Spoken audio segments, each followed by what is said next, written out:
গত পরশু জামায়াতে ইসলামী একটা বড় সমাবেশ করেছে। আমরা সমাবেশের আগে বিশাল শব্দটা ব্যবহার করি। সমাবেশটা জামায়াতের মানদণ্ডে বিশাল হয়েছে কিনা এই প্রশ্ন তোলাই যায়, কিন্তু বেশ বড় একটা সমাবেশ করেছে।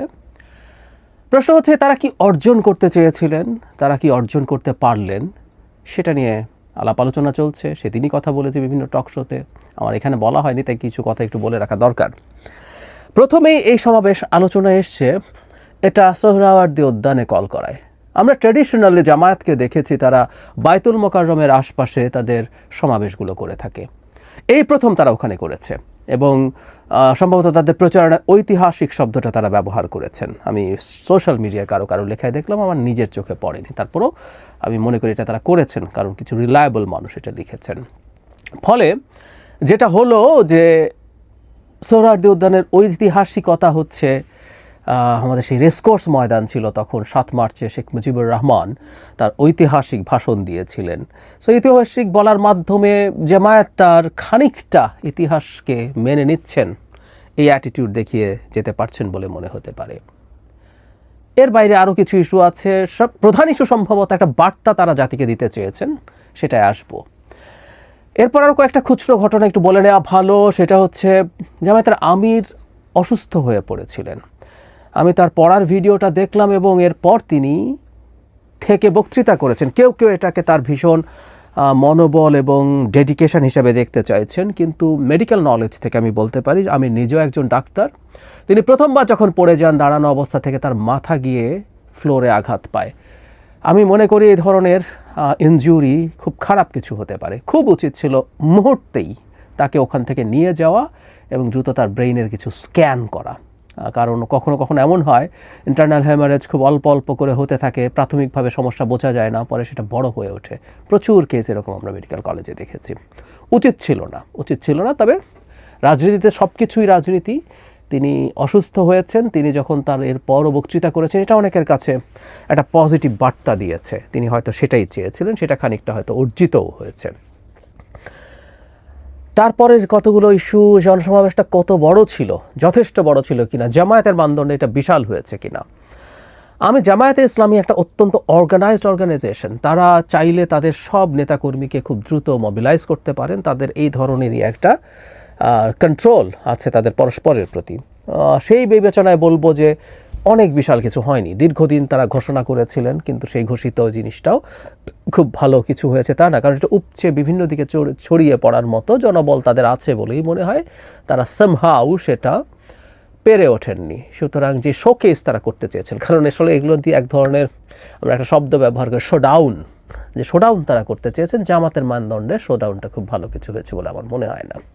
আরেকটা বিষয় আলোচনায় এসছে, জামাতের জন্য ট্রেন বরাদ্দ দেওয়া হয়েছে। তার ভাড়া তারা দিয়েছেন, কিন্তু একটা রাজনৈতিক দলকে এভাবে রাষ্ট্রের পক্ষ থেকে, সরকারের পক্ষ থেকে ট্রেন বরাদ্দ নিয়েও তীব্র সমালোচনা আছে। প্রশ্ন আসতেই পারে যে কোনো দল বা সব দল ভাড়া দেওয়া সাপেক্ষেই কি ট্রেন ভাড়া পাবে? দল বড় ছোট জানি না, যে কেউ যদি বলে যে আমরা ট্রেন ভাড়া চাই, সেই ভাড়া তারা পাবেন কিনা এই প্রশ্ন খুবই ভ্যালিড। সুতরাং এই প্রশ্নটা করাই যেতে পারে এবং এই নজির এই সরকারের জন্য খুব ভালো কিছু হয়েছে বলে আমার মনে হয় না, কারণ বাংলাদেশে ট্রেন ছাড়াও আসলে নেতাকর্মীদেরকে আনার যথেষ্ট পথ আছে। বিএনপি আওয়ামী লীগ সরকারের সময় ট্রেনের তো দূরেই থাকুক, তাদের নানা রকম বাধা দেওয়ার চেষ্টা করা হয়েছে, কিন্তু তারা তাদের নেতাকর্মীদের ঢাকায় আনার ব্যবস্থা করেছেন। আমাদের ইউজুয়াল ট্রান্সপোর্টে এটা ভেরি মাচ পসিবল। এই সমাবেশে জামায়াত আসলে 7 দফা ঘোষণা করেছে। অ্যাপারেন্টলি মনে হবে এটাই তাদের মূল বিষয়। অনেক বক্তৃতা হয়েছে, 7 দফার কথা আমি একটু বলি কি বলেছেন তারা।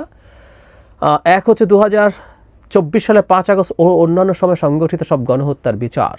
অন্যান্য সময় এতে হয়তো আমরা 71কেও ঢোকাতে পারি।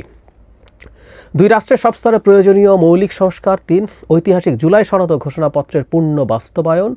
জুলাই অভ্যুত্থান শহীদ ও আহতদের পরিবারের পুনর্বাসন। 5 জনগণের প্রকৃত মতামতের প্রতিফলন ঘটাতে পিআর পদ্ধতিতে জাতীয় নির্বাচন আয়োজন। প্রবাসীদের ভোটাধিকার নিশ্চিত। তারপর বলা হচ্ছে সব দল ও প্রার্থীর জন্য লেভেল প্লেয়িং ফিল্ড। এর মধ্যে কয়েকটা জিনিস, মৌলিক সংস্কার তারা এনসিপি এই আলাপে আছেই। তারপরে ঐতিহাসিক জুলাই সনদ ও ঘোষণাপত্রের পূর্ণ বাস্তবায়ন, মানে এটা অবশ্য তারা টাইম ফ্রেম ঠিক করেননি, দফা দিয়েছেন এটা এই সরকারের সময় না পরবর্তী সরকারের সময়। আমরা জানি জুলাই সনদের অনেক কিছু এই সরকার বাস্তবায়ন করতে পারবে না, কারণ এর মধ্যে কনস্টিটিউশনাল অ্যামেন্ডমেন্টের প্রশ্ন আছে, এটা আছে। তারা পিআরের কথা লোয়ার হাউসে এটা ক্রমাগত আনছেন। এটা ইনফ্যাক্ট ঐক্যমত্য কমিশনের আলোচনাতেও ছিল না এবং সংবিধান সংস্কার কমিশনের প্রস্তাবনা দেয়ও নি। তারা ইসলামী আন্দোলন সহ এখন এই আলাপটা তুলতে যাচ্ছেন। ইন্টারেস্টিং ব্যাপার, আবারও বলছি, সব গণহত্যার বিচার। 24 অবশ্য গণহত্যা হয়নি, আমরা টেকনিক্যালি এই কথাটা একটু, গণহত্যাকে যদি আমরা জেনোসাইড হিসাবে বুঝে থাকি তাহলে জেনোসাইড 24-এ হয়নি, 71-এ হয়েছে। 24-এ যেটা হয়েছে ক্রাইম অ্যাগেনস্ট হিউম্যানিটি হয়েছে, ম্যাস কিলিং হয়েছে, কিন্তু জেনোসাইডের যে ডেফিনেশন সেটা হয়নি। আর আমরা মনে রাখবো, আমি আগেও একদিন কথা বলেছি, এটুকু বলে রাখি, এমনকি একটা হত্যাকাণ্ড না ঘটেও জেনোসাইড হতে পারে। জেনোসাইডের একটা স্পেসিফিক টেকনিক্যাল ডেফিনেশন আছে যেটা জাতিসংঘের মাধ্যমে গৃহীত হয়েছে। যাই হোক, এখন এই 7 দফা কি নতুন কিছু? উত্তর হচ্ছে একেবারেই নতুন কিছু না। এগুলো আমরা ক্রমাগত জামায়াতের নেতৃবৃন্দের কাছ থেকে বিভিন্ন বক্তৃতায়, সমাবেশে, টকশোতেও শুনেছি। আমি জামায়াতের নেতারা এখন প্রচুর টকশোতে আসেন, তাদের সাথে আলাপ হয়, বিতর্ক হয়, সেখানেও শুনেছি। তো তাহলে কি অর্জন করতে চাইলেন? এই 7 দফার মধ্যে নতুনের কিছু নেই। হ্যাঁ, জামায়াত হয়তো লোয়ার হাউসেও প্রপোর্শনাল রিপ্রেজেন্টেশন আবার জোরে সোরে চাইছে, এটা ওনারা আগে থেকেই চেয়েছেন। ওনারা ইসলামী আন্দোলনের যে সমাবেশ, সেই সমাবেশে গিয়েও একই কথা বলেছেন, তারা টকশোতেও একই কথা বলছেন। তো তাহলে নতুন কি? একটা বিরাট নতুন ব্যাপার আছে, এটা আমরা বলতে পারি। এই প্রবণতা শুরু হয়েছে ইসলামী আন্দোলনের সমাবেশের সময় থেকে। সেটা হচ্ছে বিএনপি, তার সাথে যুগপৎ আন্দোলন করা দলগুলো, বাম দলগুলো, এবি পার্টি, এগুলোকে এবার এই সমাবেশে ইনভাইট করা হয়নি। কেউ কেউ বলেন যে তারা লোয়ার হাউসে প্রপোর্শনাল রিপ্রেজেন্টেশন চান বলে দাওয়াত করা হয়নি। এগুলো ভুল কথা। বাংলাদেশে বিভিন্ন সময় রাজনৈতিক দলগুলোর সমাবেশ ছিল, সেগুলোতে বিভিন্ন অন্যান্য দলকেও ডাকা হয়েছে। সেই ডাকার কারণে তাদের কর্মসূচির সাথে ওই দ্বিমত থাকলে ডাকা যাবে না, এই আলোচনা কখনোই আসে নাই। এমনকি এনসিপিকে ডাকা হয়েছে। এনসিপি তো লোয়ার হাউসে প্রপোর্শনাল রিপ্রেজেন্টেশন চায় না, তারা আপার হাউসে প্রপোর্শনাল রিপ্রেজেন্টেশন চায়। তারা লোয়ার হাউসে আমাদের existing system first pass the post চায়। তো তাহলে এই যুক্তিও আসলে খাটে না। আমি বিশ্বাস করি জামায়াত একটা রাজনৈতিক মেরুকরণ জনগণের সামনে উপস্থাপন করতে চাইছেন। রাজনৈতিক মেরুকরণকে আমি নেগেটিভ অর্থে বলছি না।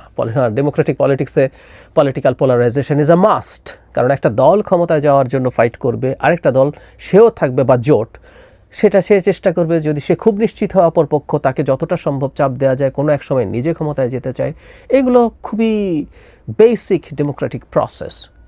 জামায়াত দীর্ঘদিন থেকে চেষ্টা করেছে ইসলামী দলগুলো সহ, সাথে আরও যাকে পাওয়া যায়, এনসিপি বা আরও কেউ যদি যুক্ত হতে চায়, তাদেরকে নিয়ে একটা জোট তৈরি করার জন্য, যে জোট বিএনপিকে খুবই সিগনিফিক্যান্টলি চ্যালেঞ্জ করতে পারবে। তারা পারবে কিনা, শেষ পর্যন্ত পেরে উঠবে কিনা, এজ এ ডিফারেন্ট ডিবেট, কিন্তু তাদের এই চেষ্টাটা আছে। আমি মনে করি এই সমাবেশের মাধ্যমে এই বার্তাটা তারা জাতির কাছে আরও খুব ক্লিয়ারলি তুলে ধরতে চাইলেন যে তারা এটা চান, তারা চেষ্টা করছেন, চেষ্টা করবেন সবাই একত্র হয়ে বিএনপিকে যতটা চাপে ফেলা যায়।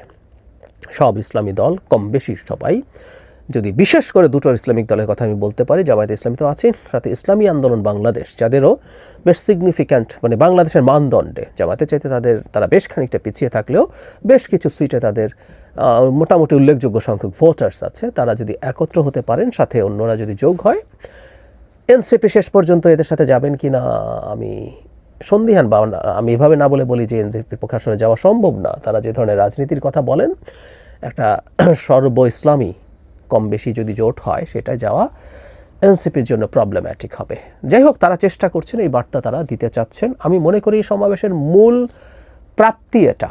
আর কিছু জামাত আসলে যা চেয়েছিল, বিশাল জনসভা করে অনেক কিছু অর্জন করা, সংখ্যা দেখানো, আমাদের এই সংখ্যা দেখার প্রবণতা আছে, এটা এখনও আছে। কারণ আমি দেখেছি জামায়াতের সমাবেশের শুরুর পর থেকেই বিভিন্ন পর্যায়ে ফেসবুকে জামায়াতে কেমন মানুষজন হয়েছে, সেই ধরনের একটা আলাপের চেষ্টা আছে। রীতিমতো সায়েন্টিফিক অ্যানালিসিস দিয়ে দেখানোর চেষ্টা করা হয়েছে ওখানে 1 লাখের বেশি মানুষ হয়নি বা 1.5 লাখ মানুষ হয়নি, কেউ আরও কম বলছেন, কারণ সোহরাওয়ার্দীতে টোটাল কী হতে পারে ইত্যাদি ইত্যাদি। আমি বিতর্কে যাচ্ছি না, আমাদের চোখের এক ধরনের দেখা আছে। তো বহুদিন থেকে জামায়াতের দীর্ঘদিনের চেষ্টা, দীর্ঘদিন আগে ঘোষণা করা একটা সমাবেশ এর চেয়ে অনেক ভালো হওয়া উচিত ছিল, সেটাই তাদের অর্জন নেই।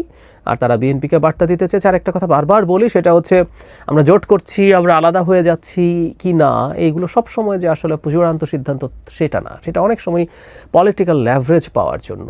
বিএনপি এখন এককভাবে নির্বাচন করলেও ক্ষমতায় যাবে, সেই ক্ষমতায় যাওয়ার পরিস্থিতি তৈরি হয়েছে। সো জামায়াতে ইসলামী বিএনপির সাথে ভিড়তে পারবে জোটে, এটা মনে হয় না। কিন্তু এখানে যাওয়া অন্যান্য দলের কিন্তু বার্গেনিংয়ের সুযোগ আছে। তারা বিএনপির কাছ থেকে ছাড় চাইতে পারে, আসনের ছাড় চাইতে পারে।